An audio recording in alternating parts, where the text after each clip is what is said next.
Welcome to Aamani cooking style. ఈరోజు జున్ను పాలు లేకుండా అచ్చం అదే టేస్ట్ ఉండే జున్నును ఎలా ప్రిపేర్ చేసుకోవాలో చూసేద్దాం. జున్ను ప్రిపరేషన్కి కావాల్సిన ఇంగ్రీడియంట్స్: కాచి చల్లార్చిన పాలు పావు లీటర్, గుడ్లు 2, మిరియాల పొడి, యాలకుల పొడి, తురిమిన బెల్లం. ఇప్పుడు ఒక గిన్నె తీసుకుని 2 గుడ్లను కొట్టి వేసుకోండి.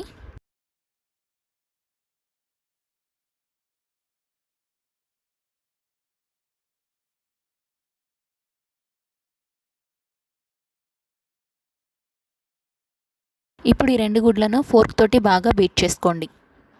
ఇలా ఎగ్స్ని బీట్ చేసేటప్పుడు ప్లాస్టిక్ ఫోర్క్ని యూస్ చేసినట్లయితే సౌండ్ రాదు, కాబట్టి ఇంట్లో వాళ్ళకి ఏ డిస్టర్బెన్స్ లేకుండా ఉంటుంది.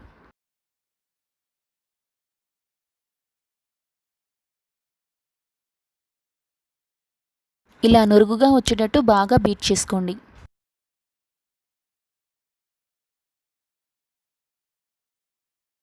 బీట్ చేసుకున్న ఎగ్స్ని పక్కకు పెట్టుకొని మరో గిన్నె తీసుకొని ఆ గిన్నెలోకి పాలను యాడ్ చేసుకోండి.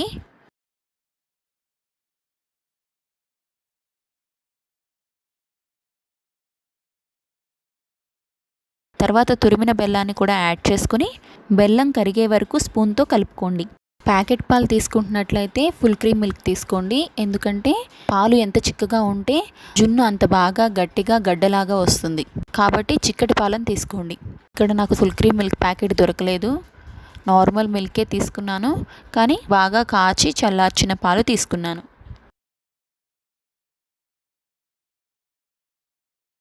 పాలల్లో బెల్లం మొత్తం కరిగిపోయాక బీట్ చేసుకున్న ఎగ్ మిశ్రమాన్ని యాడ్ చేసుకోండి. ఇప్పుడు స్పూన్ తోటి మొత్తం బాగా కలుపుకోండి.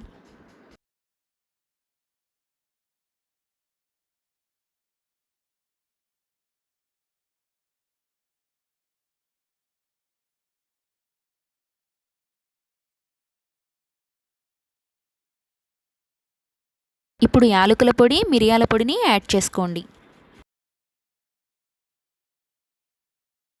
ఇప్పుడు వీటిని కూడా ఒకసారి కలుపుకోండి.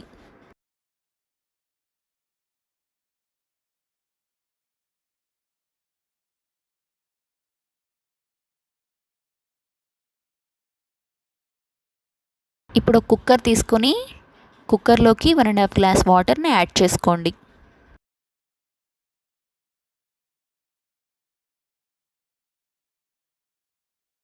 ఇప్పుడు మనం రెడీ చేసుకున్న గిన్నెని జాగ్రత్తగా కుక్కర్లో పెట్టుకోండి.